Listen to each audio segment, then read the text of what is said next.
Now it's time for I Challenge You GX, the show that goes to show that no fire burns hotter than Doomfire. Oh my god, I don't know how we beat this deck. This season, we're chilling out with our friends in the schoolyard, opening packs, building our pulls into decks, and cheering on as Borgerbot wields them in mechanized melee versus an even stranger ladder of AI opponents. It's a brand new AI arena with new prizes, new challenges, and a massive ban list that makes every pack count.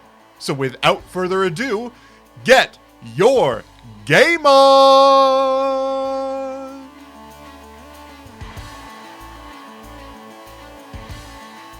And welcome back, kings, queens, and monarchs of every element, to I Challenge You. Last week we faced a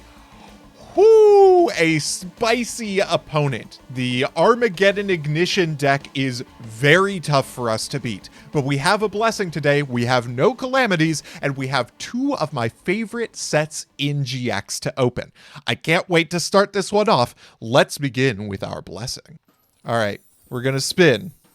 We are going to spin, and we are going to open a tin. Oh, interesting. Oh, interesting. So we get to find a tin that came out before the last pack of this episode and open that one. I'll be thinking about this one for a bit, but I'm mostly excited for the main event. Let's get to our packs. All right, starting ourselves out with Strike of Neos. This is the pack from which the 6 Samurai came, as well as Neospatian Grand Mole and a couple of very, very cool cards. I think this is even the Advanced Ritual Art deck or set, which means that our rituals are about to get a lot better. Can't wait to see what's in this one. 24 packs starting now. All right, pack number 1 starts us off with the Transmigration Prophecy, a pretty decent card, but I'm not sure about in I Challenge You. Lycanthrope is a pretty good ritual monster that we can get at common. That's very, very easy for us to summon with Advanced Ritual Art, and Return of the Six Samurai is cute. Pack number 2, we've got the legendary Ebon Steed and a Zanji of the Six Samurai, a very cool monster for that deck. Next pack, Pulling the Rug is very good into certain decks. Not sure if it's good into any of these decks, but the Six Samurai Iro and Kamon are both very, very strong, as is Shien's Foot Soldier for getting us into our dinkier Six Samurai. Pack 4 will show us Sage of Silence, a card whose name I cannot pronounce properly because I know it's in Gaelic and I cannot pronounce things in Gaelic. Yaichi and Nisashi, not bad, as is the second Return of the Six Samurai.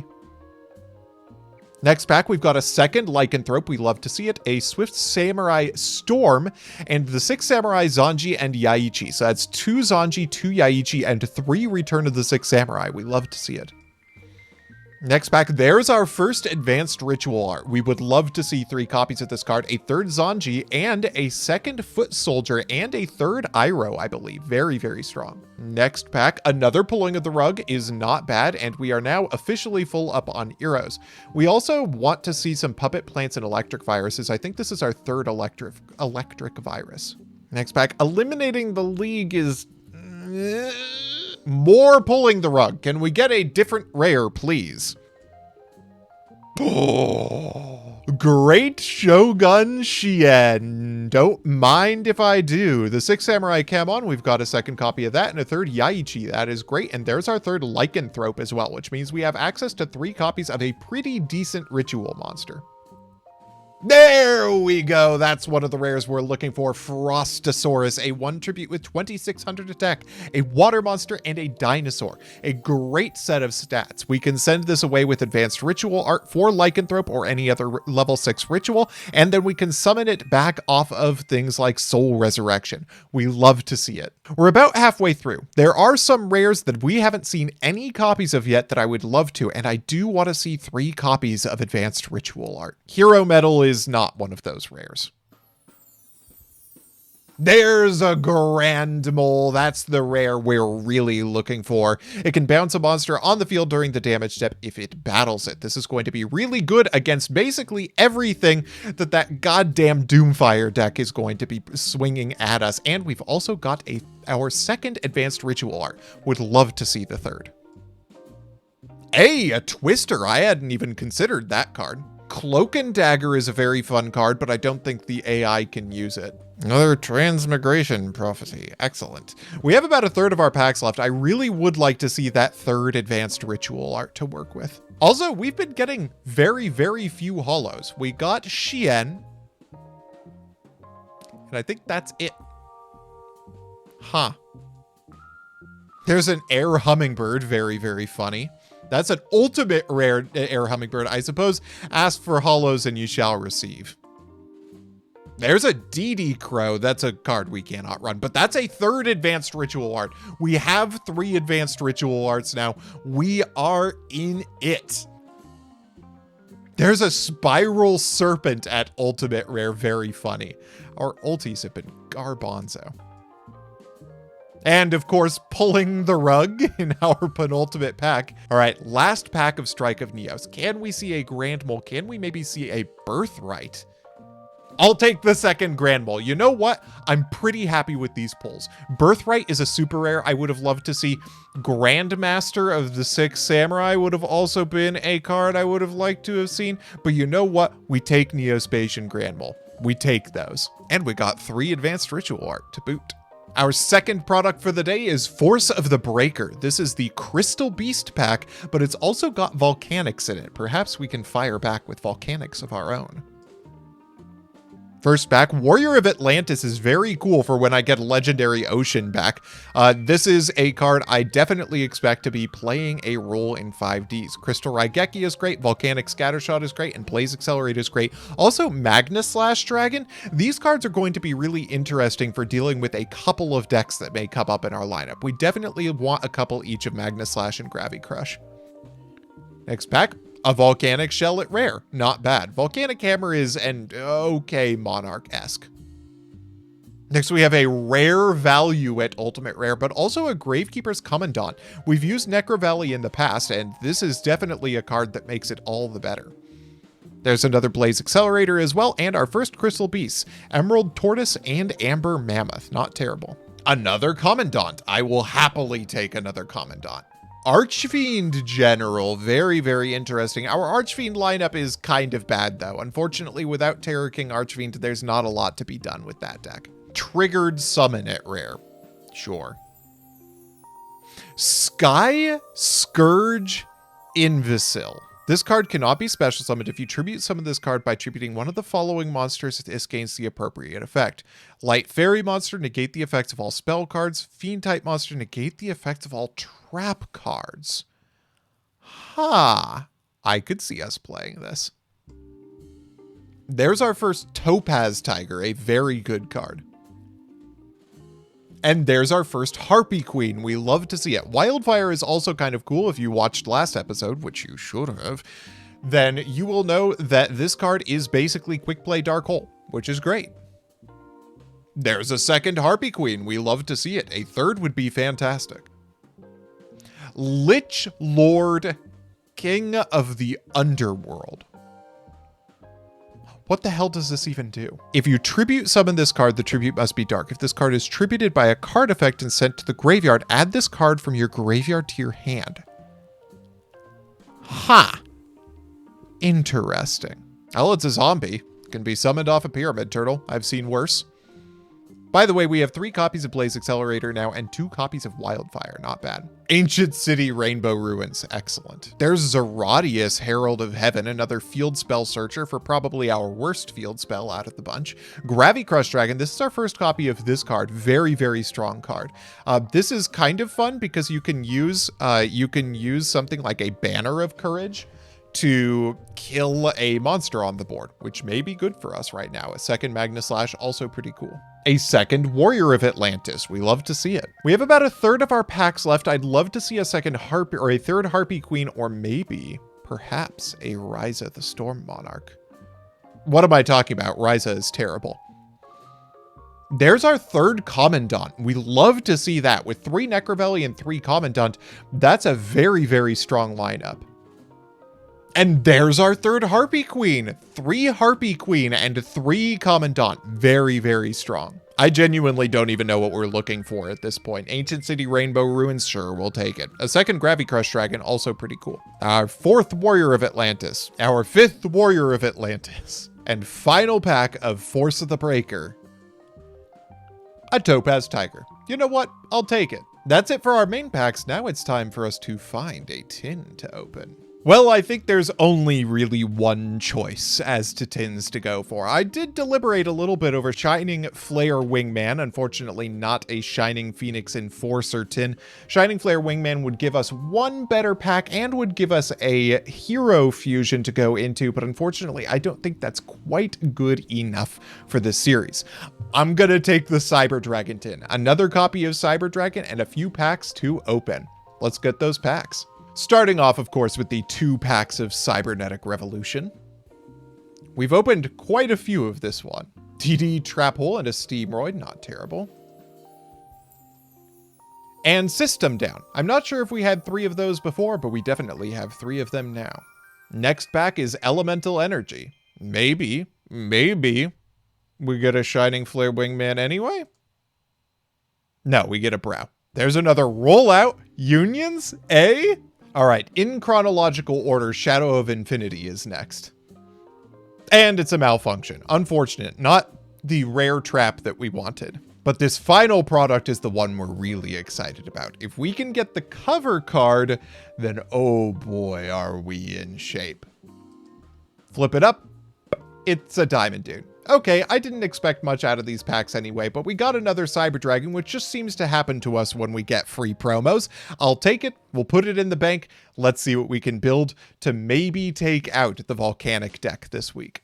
In case you forgot what it is we are up against this time around, we are up against, quite frankly, an AI killer of a deck. This is AI Armageddon Ignition, a deck that summons Volcanic Doomfire and also Blaze Phoenix, and between the 2 of them forces the AI into battle against a 3000 monster or refuses to fight, instead sitting on a 2800 that deals 1,000,000 damage per turn. We have yet to find a way to deal with this deck. It is a menace. But I think Lyron from my Discord might have found the silver bullet. This is attack. It is just attack. If Mechanical Chaser is the panic button for this series, Earth Beatdown with all of the bouncy house monsters is like going back to stay with our parents. This is the deck we go to when we've been having a rough time and we just need somebody to take care of us. Gaia Power will take care of us. The plan here, keep them off of Doomfire using our Macrocosmos and Banisher of the Radiance, which does not allow them to use Blaze Accelerator Reload. If they land a Doomfire or if they land a Blaze Phoenix, we can hit it with Neospatian Grand Mole or with our Hyper Hammerheads or Kelbecks to bounce it back and keep them off of it. Gaia Power will boost our monsters enough to make them big enough that they absolutely have to go into those monsters to beat us, and it's a recipe for success.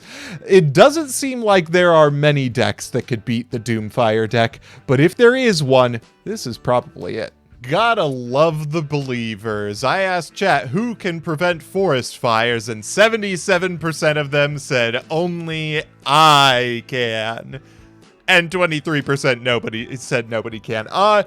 If our last episode was anything to go by, that 23% may be about to get a lot of channel points. We built a very, very metagamed deck. Let's see if it plays out. Let the games begin. All right, how do they open? Volcanic Rocket is not a great open for us. If we don't open with Gaia Power, then very little in our deck actually threatens that on a permanent basis. That said, if we got Final Attack Orders or, you know, a Cyber Dragon, then we're in pretty good shape. Banner of Courage will get us to the battle phase, which will allow us to attack over the Volcanic Rocket, and we are already in play. Can we get that Macrocosmos going? That's not a Macrocosmos in the back row, but that may mean it's a widespread ruin. That's a Volcanic Doomfire, and it was the Widespread Ruin. Let's go! Oh my goodness, I have never been so hyped to see a really annoying trap card in my life. There goes the UFO turtle. We're going to be drawing them a couple of cards, but you know what? That probably doesn't matter if we can beat them on the spot. We're not going to beat them on the spot, and we have an open board state. This is a little bit suspect. If they have a polymerization, that might be a little bit of trouble, but they do not, and their Blaze Accelerator isn't getting them anywhere. A Death's Wombat also prevents them from dealing effect damage. I think this is not quite lethal, but it is very close to lethal, if not. We really need to establish some kind of back row right now, but I guess that's not going to matter because they're only setting monsters, and a Hyper Hammerhead will happily close this out. Draining Shield will put them back up to 4,000. I still think this wins though, right?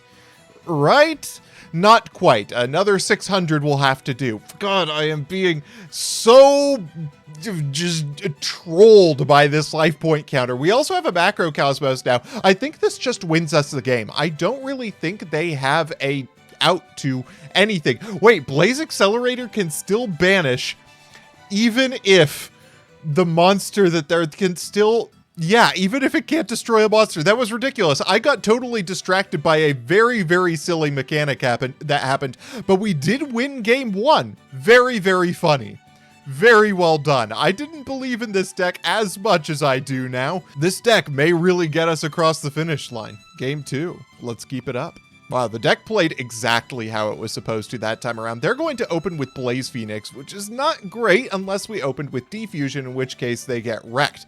300 is not a concern. I like how they used its effect before they summoned another guy to the board. Makes me very happy.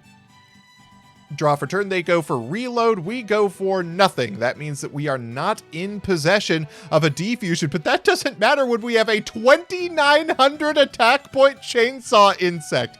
Take that. Final attack orders is going to keep everything in attack position, and the double Macro Cosmos means that they cannot summon Volcanic Doomfire, which means we've basically won the game, right? We've basically won it here. Our Chainsaw Insect is bigger than anything that they can put on the board, and they can't summon their Volcanic Doomfire. We've got the Chainsaw Insect. We're going to draw them a card, but that's not going to matter when we have a 2,100 and a 2,900 on the board, and I can't take damage. They're going to discard for Blaze Accelerator Reload, but they're not going to get the draw because it's getting banished by Macro Cosmos. That's my favorite interaction ever. 2,900 direct. How did we 2-0 that one? This deck was incredible. Lyron pulling Borger Bot through. I feel like I'm cheated out of a major boss. This feels like when you spend an entire season of a TV show, like building up to a bad guy, and they get absolutely wrecked in the first episode that they actually get fought. What was that? Well, it's time to move on. Our second challenger for today is Austin CK's Gotta Hand It To You. This deck is, as the name implies, all hands. It's just literally all hands. It is the Judgment Hand, just an absolute classic Yu-Gi-Oh card. Fire Hand, Ice Hand, and Thunder Hand, of course. We've got Magic Hand, we've got Prominence Hand, we've got Hand Holding Genie, we've got Raiden, the Hand of the Lightsworn, Handcuffs Dragon, Left Hand and Right Hand Shark, Hand Destruction, Fairy's Hand Mirror, Fiend's Hand Mirror, and Rocket Hand, and in the extra deck we have 3 Giant Hand and 3 Giant Red Hand. It is literally all hands. Oh, also, it is very important, Lance is reminding me that I need to tell you folks that Left Hand and Right Hand Shark predate that Katy Perry concert that sparked the meme about Left Shark. And notice how suspiciously similar Left Hand Shark looks to Left Shark with armor. Is Katy Perry a Yu-Gi-Oh fan? Did Katy Perry read Yu-Gi-Oh! Zexal? Anyway, to combat the hands, we have brought hands of our own. 22,000 of them, in fact. Today we are bringing Light Fairy Beatdown because I want to run Shinado today, and it's very funny that Manju of the 10,000 hands somehow has more hands than that previous deck does combined. This deck is very similar to previous light decks we've run, except we are bringing back the macro element from our last game. This is very, very good against the hands, and I brought in some silly things to play with that, including Ashura Priest and Victory Viper 23. Because under Luminous Spark, it can run over a hand and then gain attack. We're also running some vanillas to send off of Advanced Ritual Art because I've really wanted to play with this card ever since we began the series. We've got X-Headcanon, Guardian of the Throne Room, and Shining Abyss. I promise these are our best targets. And that's pretty much that. Time to throw some hands. I asked chat, how many hands does it take to win a duel? Their options were 32, and it doesn't seem like many people are going for that because the mathematically correct answer is 22,000. It's also been pointed out to me, by the way, that Ashura Priest has 1,000,000 hands as well. There are just so many hands going around this time. Can we give a hand to Borgerbot for this one?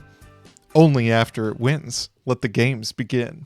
All hands on deck. There are going to be many hands in this deck. I'm not sure about on the deck. Would you say Borgerbot is quite handy?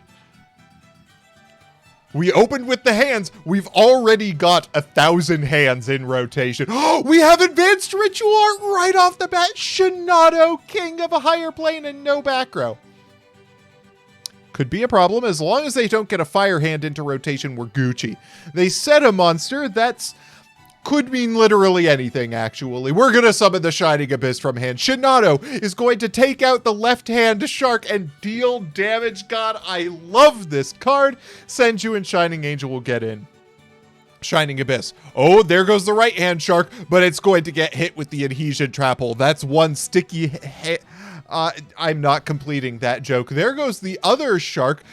Can they not overlay these for an Xyz summon that was... Can they not overlay those for Giant Hand? I mean, it isn't going to matter. We are going to attack for everything with Shinado. Oh, it turns out it just takes 10,000 and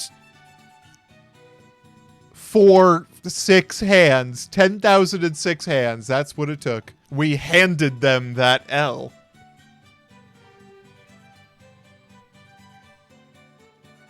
All right, Guardian of the Throne Room pass. A very strong opening. Beats all of the hands, to be fair. None of the hands can beat Guardian of the Throne Room pass.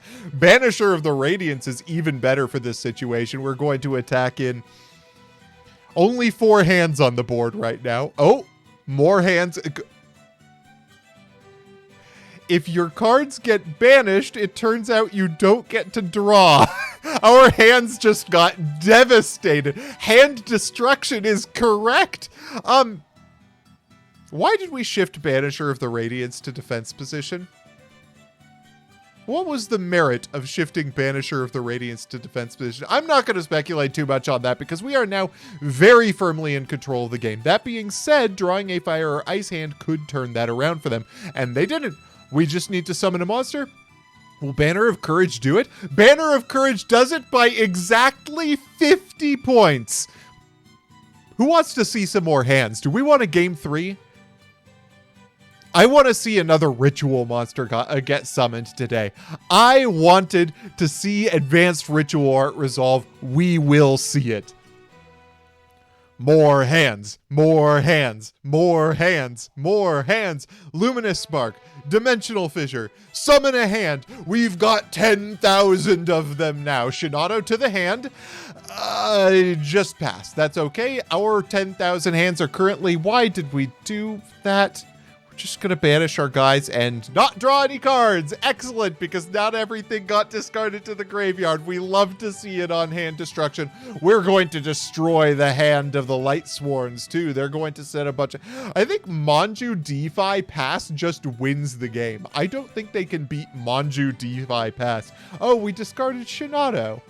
Boo. Boo. I think this win was quite honestly handed to us.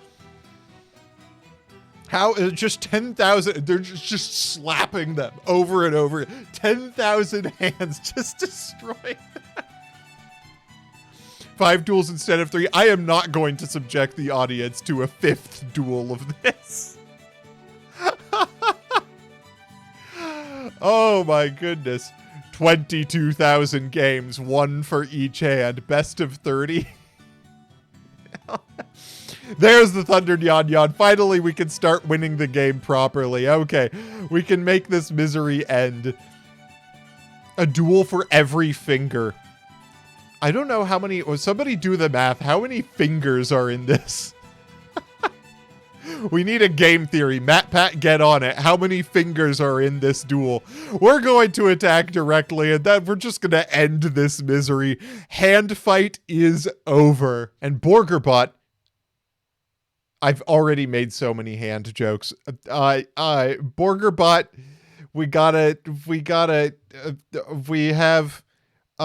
Borgerbot really handed them the we gotta hand it to give Borgerbot a God, let's get out of this. Time for the ladder?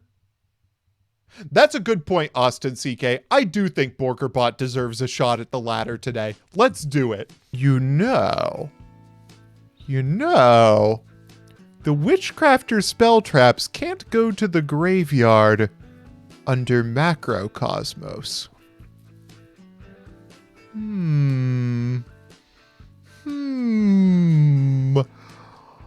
Huh. We're gonna try it. We're bringing the Macro Banisher deck, the Cruel Angel's Thesis, back against the Witchcrafters. We will get revenge for Borgerbot. Maybe? Somehow? This is probably a bad idea. I gave chat the option to say that the witches are too crafty for the cosmic power to beat them, but 60% of them still said the witches will be banished. It's time for us to find out. Let the games begin. All right, here we go. We just have to open Banisher of the Radiance. It's really that easy. And they have to not go first. It really is that easy. It's just that easy. We need them to not go first, and we need to open Banisher of the Radiance. I promise it is that easy. They've got Bystreet, they've got Heine, they've got everything. We just need Banisher, right? It'll work, folks, right? They're gonna Heine. Wait, that could actually be pretty good. No, we're just gonna set monsters. Boo! Okay, well, Adhesion Trap Hole. Okay, that'll reduce it to 150. I'm sure that'll get us there. Yeah. I have every confidence that we are not going to absolutely get wrecked by this turn. Oh, good. They've got the 1000 attack one that's honest. Okay, we're going to attack into the Thunder Nyan Nyan. And we're just going to give it the honest effect and we'll take 1000. Okay, come on. If we have Banisher of the Radiance, we can't... I'm sure Banisher of the Radiance is enough at this point. I'm sure Banisher of the Radiance isn't... This may have been a worse idea than I thought. How the hell is Borgerbot ever going to beat this deck? We are going to have to wait to find out. We've got Luminous Spark. That's not terrible. And Heine didn't activate there. Now Heine's activating. It knows not to activate on normal spell cards. Good. I love that we have Banisher of the Radiance now. We're going to take damage, and that is probably all she wrote. If we're going to be honest with each other, we are probably going to get hit with another monster after they combo for a million years. They're just going to flex on us here. We're going to get absolutely dumpstered by an AI that actually kind of knows what it's doing instead of Borgerbot that's just trying its best. This is the thing about fighting the Witchcrafter deck. It's just a little bit depressing watching them combo on us so much, but we've always got game 2, right? We've always got game 2. All right, we're going first. We've got D5, we've got D5, we've got Banisher. Okay, this probably does something. We've got a macro. They will not send a card to the graveyard. We have determined no cards will get sent to the graveyard. They're going to send Genie. Apparently, they can still do... those things, that's not ideal, but they've kind of used up all their cards on those things. Heine can send one more. Oh, they can just send whatever the heck they want, and it doesn't even need to get sent to the graveyard. Oh, no, I thought that Heine had to send to the graveyard. Nope, it's just tributing. I may have gotten us in over our heads a little bit. This was a good time, folks. We tried our bestest. We really pulled through together. We came out, we had a good time as a team. You know, what's really important is that we had fun today. What's important is that it was a good game. We had sportsmanship. We didn't get utterly dunked on. What we learned today is really we are not ready to face the ladder with GX decks. I thought we were going to be so cool. I thought we were going to come through with a GX deck and beat the Witchcrafters, and we got utterly dumpstered. Well, there's always next week, folks. Next week, I believe we're getting into some of the best sets in GX. I think we have Gladiator's Assault. Oh yeah, and Tactical Evolution. Maybe I shouldn't be quite so excited. I love that set. I'm looking forward to it, and I'll see you in the next one.